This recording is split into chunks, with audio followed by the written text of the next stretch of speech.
అందరికీ నమస్కారం. Welcome to Telugu helper YouTube channel.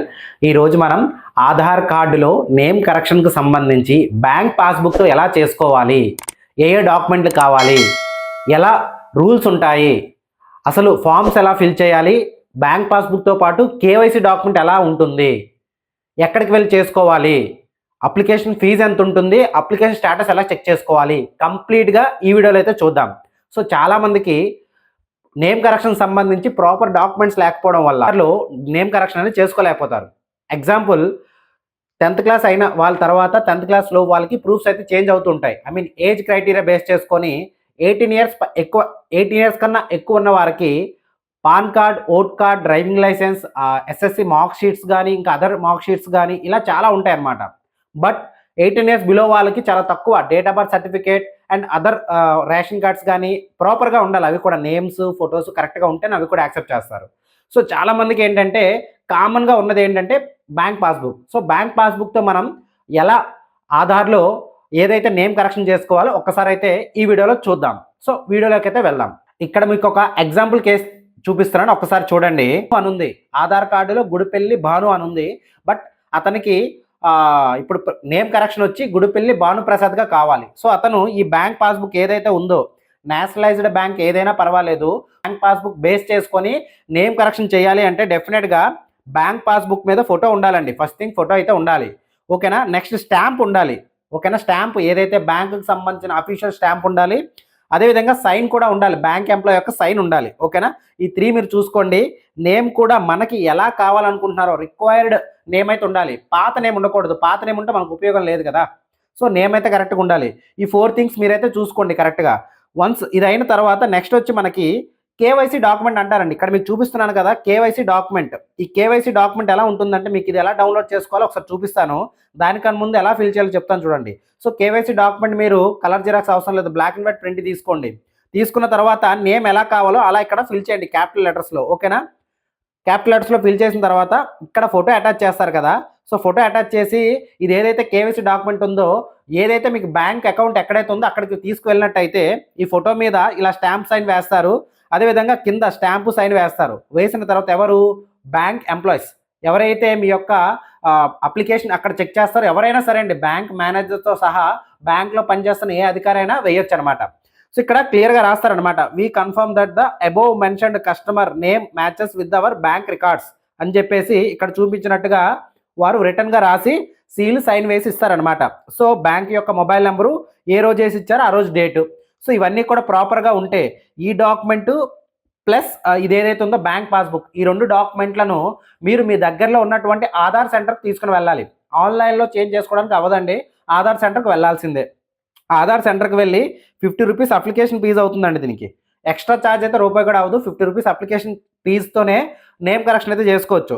ఇక్కడ మీకు చూపించినట్టుగా అప్లికేషన్ ఫామ్ మీరు ఫిల్ చేయాల్సి ఉంటుంది. సో ఎలా ఫిల్ చేయాలి? ఈ అప్లికేషన్ ఫామ్ లింక్ అనేది డైరెక్ట్గా కింద డిస్క్రిప్షన్లో ఇస్తున్నాను, అక్కడికి వెళ్ళి మీరు డైరెక్ట్గా డౌన్లోడ్ అయితే చేసుకోండి, ఓకేనా. సో అప్లికేషన్ ఫామ్ ఓపెన్ చేసిన తర్వాత అప్డేట్ పై టిక్ చేస్తారు, రెసిడెంట్ ఇండియన్ పై టిక్ చేస్తారు. మీకు నేమ్ ఎలా కావాలో అలా క్యాపిటల్ లెటర్స్లో ఇక్కడ ఫిల్ చేయండి, ఓకేనా. క్యాపిటల్ లెటర్స్ ఇంపార్టెంట్, ఎందుకంటే ఎవరైతే వెరిఫై చేస్తారో వారికి ఈజీగా ఉంటుంది, అప్రూవ్ వరకు కూడా ఈజీగా ఉంటుంది. నెక్స్ట్ వచ్చి మనం డాక్యుమెంట్ సబ్మిట్ చేస్తున్నాం కాబట్టి ఇక్కడ డాక్యుమెంట్ పై టిక్ చేస్తారు. చేసిన తర్వాత పిఓఐ ప్రూఫ్ ఆఫ్ ఐడెంటిటీ దగ్గర బ్యాంక్ పాస్బుక్ అండ్ ఈ కేవైసీ డాక్యుమెంట్ ఇలా రాస్తారు. రాసిన తర్వాత ఎవరైతే అప్లికెంట్ ఉంటారో అప్లికెంట్ యొక్క ఆధార్ నెంబర్ ఇక్కడ రాయండి. రాసిన తర్వాత ఇక్కడ నేమ్ ఏదైతే ఉంటుందో నేమ్ పై టిక్ చేస్తారు. చేసిన తర్వాత అప్లికెంట్ యొక్క సైన్ కానీ లేదా ఎవరైతే పేరెంట్స్ ఉంటారో మదర్ కానీ ఫాదర్ కానీ గార్డియన్ కానీ వారి యొక్క సైన్ అనేది ఇక్కడ చేయాలన్నమాట, ఓకేనా. నెక్స్ట్ ఈ సెక్షన్లో ఎవరైతే ఆధార్ చేసే వెరిఫైర్ ఉంటారో వారు ఇక్కడ సైన్ చేస్తారండి. సైన్ సీల్ కానీ సైన్ ఫుల్ నేమ్ కానీ రాస్తారు, ఓకేనా. ఇక్కడ ఫామ్స్ అనేవి మనకి 3 టైప్స్ ఉంటాయండి. ఒకటి 0 to 5 ఉంటుంది, 5 to 18 ఉంటుంది, 18 అబోవ్ ఉంటుంది. సో ఇక్కడ ఫామ్ చూసారా, ఏజ్ 5 to 18 ఉంటుంది అనమాట, వారికి ఈ ఫామ్ అనమాట. అలా కాకుండా రిమైనింగ్ ఫామ్స్ కూడా నేను కింద డిస్క్రిప్షన్లో లింక్ ఇస్తాను, డైరెక్ట్గా ఆ లింక్ ఓపెన్ చేసి మీరు డౌన్లోడ్ అయితే చేసుకోవచ్చు. ఆధార్ అప్లికేషన్ ఫామ్స్లో 0 to 5, 5 to 18, 18 అబోవ్ ఉంటాయన్నమాట, ఓకేనా. ఈ ఫామ్ ఫిల్ చేసి ఆ 2 ఒరిజినల్స్ కానీ మీరు ఆధార్ సెంటర్కి తీసుకువెళ్ళినట్టయితే వారు అన్ని డాక్యుమెంట్స్ని కూడా వెరిఫై చేసిన తర్వాత మీకు ఎన్రోల్మెంట్ అయితే చేస్తారు. ఎవరైతే అప్లికెంట్ ఉంటారో, ఇక్కడ స్టూడెంట్ అయితే స్టూడెంట్ కానీ పెద్దవాళ్ళు అయితే పెద్దవాళ్ళు ఆధార్ సెంటర్కి అయితే తప్పనిసరిగా వెళ్ళాలండి. ఫోటో తీసుకువెళ్ళిపోవడమో లేకపోతే ఇంకేదో ఓటీపీ చెప్పడం దేని ద్వారా కూడా అవ్వదు. అక్కడికి వెళ్తే మీ యొక్క ఫోటో క్యాప్చర్ చేసి మీ యొక్క ఐరిస్ కానీ లేదా ఫింగర్ ప్రింట్స్ కానీ క్యాప్చర్ అయితే తీసుకుంటారు. అథెంటికేషన్ పూర్తయిన తర్వాత మీకు ఇక్కడ చూపించినట్టుగా రిసిప్ట్ అయితే ఇస్తారండి. సో రిసిప్ట్ మీరు చూసుకున్నట్టయితే 50 రూపీస్ ఛార్జ్ ఉంటుంది. సో దాంతోపాటు మీరు ఏదైతే సబ్మిట్ చేశారో ఆ యొక్క ప్రూఫ్ ఇక్కడ ఉంటుందండి. ఇక్కడ చూసి passbook with photograph issued by the public sector bank అని చెప్పేసి ఇక్కడ ఇచ్చారు చూసారా. సో ఇక్కడ ఇలా రాశారు అంటే వారు ఎవరైతే మనకి ఆధార్ సంబంధించి ఆన్లైన్ చేస్తారో అధికారులు ఏదైతే మీరు ప్రూఫ్ ఇచ్చారో ఆ బ్యాంక్ పాస్బుక్ ఇక్కడ వారు సెలెక్ట్ చేసుకున్నారో అర్థం అనమాట. సో అది ఉందా లేదో కన్ఫర్మ్ చేసుకోండి. ఇక్కడ మీ ఫోటో అయితే ఉంటుంది. దాంతోపాటు ఇక్కడ మీరు ఏదైతే అప్డేట్ చేసిన నేమ్ ఉంటుందండి, ఇక్కడ న్యూ నేమ్, ఓకేనా, ఇక్కడైతే అలా ఉంటుంది. దీంతో పాటు దీని యొక్క స్టేటస్ మనం ఎలా చెక్ చేసుకోవాలి అంటే ఇక్కడ మీరు చూసుకున్నట్టయితే ఇది యొక్క ఎన్రోల్మెంట్ నెంబర్ ఇది, అదేవిధంగా డే టు టైం అండి ఇది, ఓకేనా, డే టు టైం ఇది. ఈ రెండింటితో మనం ఆన్లైన్లోనే మన స్టేటస్ అయితే చెక్ చేసుకోవచ్చు. ఇప్పుడు ఎలా చెక్ చేసుకోవాలో ఒకసారి చూపిస్తాను లైవ్లో, ఒకసారి చెక్ చేయండి. సో ముందుగా మీరు గూగుల్లో మై ఆధార్ అని అయితే ఎంటర్ చేయండి. మై ఆధార్ అని ఎంటర్ చేస్తే మీకు ఈ విధంగా ఒక వెబ్సైట్ అయితే వస్తుందండి. మై ఆధార్ సంబంధించి ఆధార్ అయితే ఓపెన్ చేసుకోండి. ఆధార్పై క్లిక్ చేస్తే ఈ విధంగా మీకు ఆధార్ అఫీషియల్ సైట్ అయితే ఓపెన్ అవుతుంది. సో ఫస్ట్ ఏదైతే ఉందో ఏదో ఒక ఆప్షన్ అండి, చెక్ ఆధార్ అప్డేట్ స్టేటస్ అని ఏదైతే ఉందో ఇక్కడ ఆప్షను, సో దీనిపై టిక్ చేసుకోండి. చేసినట్టయితే మీకు ఈ విధంగా పేజ్ అయితే ఓపెన్ అవుతుందండి. ఇక్కడ ఎన్రోల్మెంట్ ఐడి మీద టిక్ చేసుకోండి. ఎందుకంటే ఎన్రోల్మెంట్ ఐడి మీకు ఏదైతే ఆధార్ సెంటర్లో ఇచ్చారో అది ఎన్రోల్మెంట్ స్లిప్ అండి. దాని మీద ఉన్న enrolment number plus day to time కలిపి ఎన్రోల్మెంట్ ఐడి అంటారనమాట. సో ఎన్రోల్మెంట్ ఐడి టిక్ చేసుకున్న తర్వాత ఎంటర్ 14 డిజిట్ ఎన్రోల్మెంట్ నెంబర్ అని అడుగుతుంది. సో ఇందాక మీకు చెప్పాను కదా ఎన్రోల్మెంట్ నెంబర్ అంటే ఇదండి. ఇక్కడ చూసారు ఈ నెంబర్ ఉందా, ఇదే మనకి ఎన్రోల్మెంట్ నెంబరు. సో ఆ నెంబర్ ఏదైతే ఉందో ఆ నెంబర్ ఇక్కడ ఎంటర్ చేసేయండి. సో ఎన్రోల్మెంట్ నెంబర్ ఎంటర్ చేసిన తర్వాత కింద డేటు టైము మనమైతే నమోదు చేయాల్సి ఉంటుంది. సో పక్కన డేట్ ఏదైతే ఉందో ఆ డేట్ని కూడా మీరు వేసేయండి. సో డేట్ ఏది ఉంది, October 28. సో ఇక్కడ ఏదైతే ఉందో ఆ డేట్ని మీరైతే ఇక్కడ సెలెక్ట్ చేసుకోవాల్సి అయితే ఉంటుందన్నమాట. సో డేట్ని సెలెక్ట్ చేసుకోండి. నెక్స్ట్ టైం కూడా మనకి హవర్స్, మినిట్స్, సెకండ్స్ 3 కేటగిరీస్ కింద ఉంటుంది. ఇక్కడ ఫస్ట్ వచ్చి హవరు, మినిట్, సెకండ్ అనమాట, ఓకేనా. సో 11:37:01 అదైతే మీరు అక్కడ మనకి స్క్రోల్ అవుతుంది, దానిలో మనం సెలెక్ట్ చేసుకోవాలి 11:37:01, ఓకేనా. నెక్స్ట్ ఈ 3 సెక్షన్స్ కూడా ఎంటర్ చేసిన తర్వాత పక్కన ఉన్న క్యాప్చా కోడ్ ఏదైతే ఉందో క్యాప్చా కోడ్ని పక్కన మీరు ఎంటర్ చేసేయండి.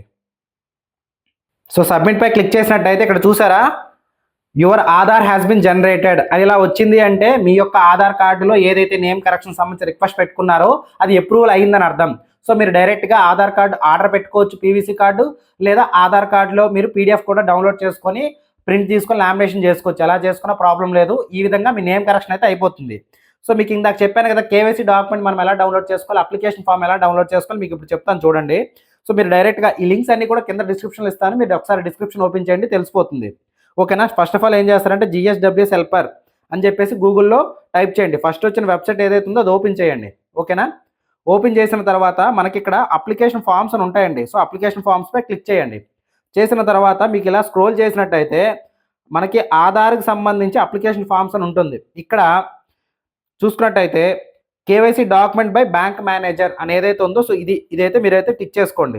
టిక్ చేసిన వెంటనే మీకు పీడిఎఫ్ రూపంలో కేవైసీ డాక్యుమెంట్ అనేది డౌన్లోడ్ అవుతుంది, ఓకేనా. సో ఆ డౌన్లోడ్ అయిన ఫామ్ ఏదైతే ఉందో అది మీరు ప్రింట్ తీసుకోండి.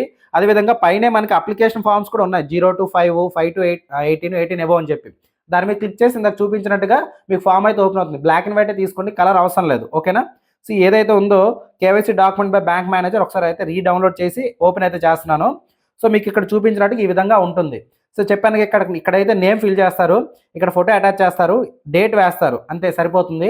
సో రిమైనింగ్ అంతా కూడా బ్యాంక్ ఎంప్లాయీసే వారి యొక్క రికార్డ్స్లో మీ యొక్క బ్యాంక్ అకౌంట్ నేమ్తో ఒకసారి సెట్ చేసి నేము అన్నీ కూడా సరిపడ్డాయి లేవని అక్కడ క్లియర్గా రాసి సైన్ సీల్ వేసి ఇస్తారనమాట. ఇది ప్లస్ మీ యొక్క బ్యాంక్ పాస్బుక్ ఒరిజినల్, ఈ రెండు కూడా ఆధార్ సెంటర్కి తీసుకెళ్ళి ఇప్పుడు చెప్పినట్టుగా మీరైతే అప్డేట్ చేసుకోండి. సో మ్యాక్సిమం ఏ సమస్య అయితే రాదు. నేమ్ కరెక్షన్కి కొంత సమయం అయితే అవ్వచ్చు, అంటే టైం అయితే పడుతుంది ఇప్పుడు. సో కొంచెం వెయిట్ అయితే చేయండి, మ్యాక్సిమం ఒక 10 to 15 days వెయిట్ చేయండి. ఇప్పుడైతే కొంచెం త్వరగా అవ్వచ్చు, ఓకేనా ఫ్రెండ్స్. సో ఏ డౌట్ ఉన్నా ఒకటే కింద కామెంట్ సెక్షన్లో తెలియజేయండి. ఇంతవరకు వీడియో చూసినందుకు థ్యాంక్ యూ. ఈ వీడియోని అయితే లైక్ చేయడం మర్చిపోకండి, ఎందుకంటే చాలామంది వీడియో చూస్తున్నారు కానీ లైక్ అయితే చేయట్లేదు. లైక్ చేయడం వల్ల మాకు కొంచెం మీరు సపోర్ట్ చేసిన వాళ్ళు అవుతారు. So thank you for watching this video. జై హింద్.